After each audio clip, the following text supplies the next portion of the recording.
हिमाचल चुनाव में माकपा ने अपने 11 प्रत्याशियों के लिए प्रचार तेज कर लिया है। इसी कड़ी में आज शिमला में भाजपा के राष्ट्रीय महासचिव कॉमरेड सीताराम येचुरी ने एक पत्रकार वार्ता कर कहा कि हिमाचल प्रदेश की विभिन्न समस्याओं के समाधान के लिए सरकार पर दबाव बनाने के लिए माकपा के उम्मीदवारों का चुना जाना आज के समय के लिए बहुत जरूरी है।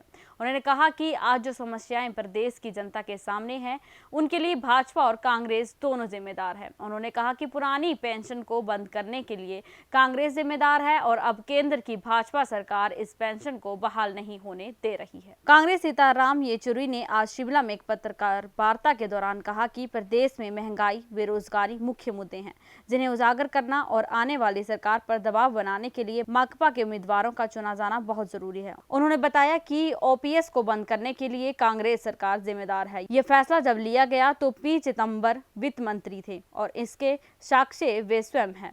वे तब सांसद थे। पत्रकारों से बातचीत में उन्होंने कहा कि ओपीएस बंद होने के लिए जितनी कांग्रेस जिम्मेदार है, उतनी ही भाजपा। ओपीएस को दोबारा लागू करने में अड़चन आ रही है। इस प्रकार यदि भाजपा पर दबाव बनाना है तो प्रदेश और देश में माकपा का समर्थन जरूरी है। बातें हैं जो हिमाचल के स्तर पर हम चाहते हैं लागू हो, और उसके लिए सीपीएम के एमएलए को चुनना अनिवार्य है, क्योंकि वही है ये आवाज उठा पाएंगे असेंबली में। सवाल यहाँ पर लोग कहते हैं कि आप सिर्फ 11 कंटेस्ट कर रहे हो, 12 कंटेस्ट कर रहे हो, सरकार नहीं बना पाओगे। सरकार बढ़ाने की बात नहीं है, लोगों की समस्याएं वो आवाज असेंबली में उठनी चाहिए। उसको हल करने के लिए दबाव जो भी सरकार है उसके ऊपर पड़नी चाहिए। हम चाहते हैं इसके लिए आज की परिस्थिति में देश की हालत और प्रदेश की हालत दोनों देखते हुए भाजपा को यहाँ से सत्ता से दूर रखना हम समझते हैं कि हिमाचल के लोगों के लिए, प्रदेश के लिए और साथ ही साथ अपने देश के लिए, भारत के लिए ये भी आज अनिवार्य है। कई सारी समस्या है। सबसे बड़ी समस्या है नौजवानों की रोजगार की।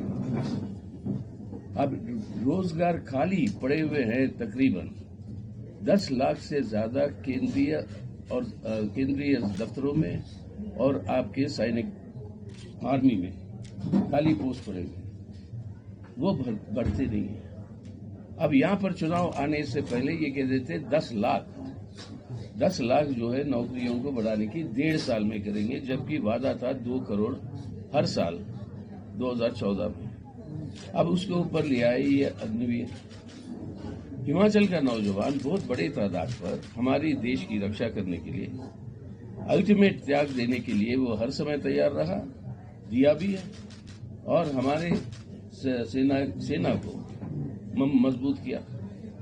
अब ये अग्निवीर के नाम पर टेम्पररी आपको 4 साल आपसे ये उम्मीद करते हैं कि देश के हित में जान देने के लिए तैयार हो, सबसे बड़ी कुर्बानी दो, लेकिन आपको परमानेंट नौकरी नहीं देंगे, ना आपको पेंशन मिलेगा, ना आपको कोई और सुविधा मिलेगी। ये एक खिलवाड़ हो रही है हमारे नौजवानों के साथ। हमारा ये मानना है कि आज देश के सामने रास्ता है नौकरियों की सृष्टि करने के लिए, वो है बड़े बड़े सरमायादार और पूंजीपतियों को टैक्स का छूट देना बंद करो।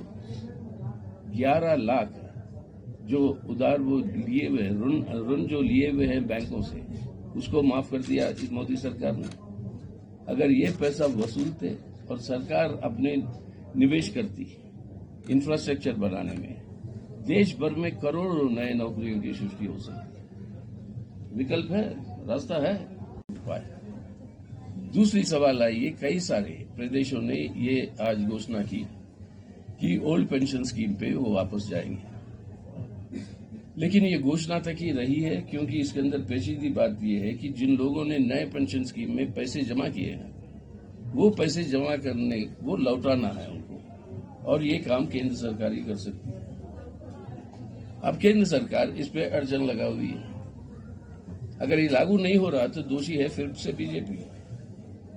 और ये जब ये नई पेंशन स्कीम जब आई थी, और ये आई थी कांग्रेस की सरकार में, जब चिदंबरम साहब हमारे फाइनेंस मिनिस्टर थे, मैं जब पार्लियामेंट में था, और बड़ी बड़ी लंबी बहस हुई इस पर उनके साथ, ये कहते हुए कि ये जो है आप अन्याय कर रहे हो हमारे मुलाजिमों के साथ। उनका कहना ये था कि आप कौन होते हो ये बताने मुलाजिम को कि उसका पैसा कहाँ पर जमा हो।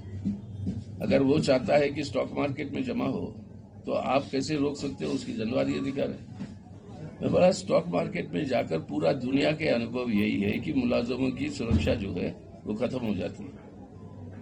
एक झटका लगे जैसे 2008 वाली स्टॉक मार्केट को, तो जिंदगी बर्बाद उनकी। तो उसे बचाना है तो आपको गारंटीड पेंशन देना है, वो उनका अधिकार। ये बहस चलती रही, खैर वो अलग बात है, मतलब वो समय उन्होंने लागू किया, कांग्रेस भी इसके अंदर दोषी है उसको लागू करने में। लेकिन 3 सरकारें थी राज्य के जिन्होंने कहा कि ये हम नहीं मानते हैं, और वो थी वामपंथी सरकारें, बंगाल, केरल और त्रिपुरा उस समय। उन तीनों सरकारों से ये बात आई थी।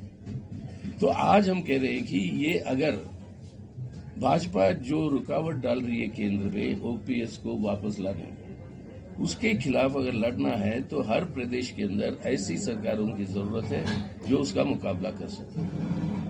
तो आज इस कारण की वजह से भी ये जरूरी है कि भाजपा को हराना, जनता की आवाज पहुंचाए सीपीएम सीपीआई को जितवा के, और ये जरूरी है हिमाचल के लिए। तीसरी बात आ गई आपकी ये महंगाई की सवाल। अब देखिए, हालत देश के अंदर ऐसी है कि 80 करोड़ देश की जनता, 80 करोड़ जनता ये जो फ्री राशन जो दिया जा रहा है, कोविड के दौरान जो शुरू किया, अब जो कंटिन्यू कर रहे हैं, उस पे अपनी जिंदगी बिता रहे। 130 या 40 के करोड़ में से 80 करोड़, यानी अब समझ लीजिए भूख की हालत क्या है। उनको आप दोगे 5 किलो, या कुल मिला के वो फूड सिक्योरिटी एक्ट ये सब मिला के कुछ 20-25 किलो, लेकिन गैस सिलेंडर का दाम बढ़ा दोगे आप 1000 से ज्यादा। बाकी हर चीज के दाम जो है आपके बढ़ रहे हैं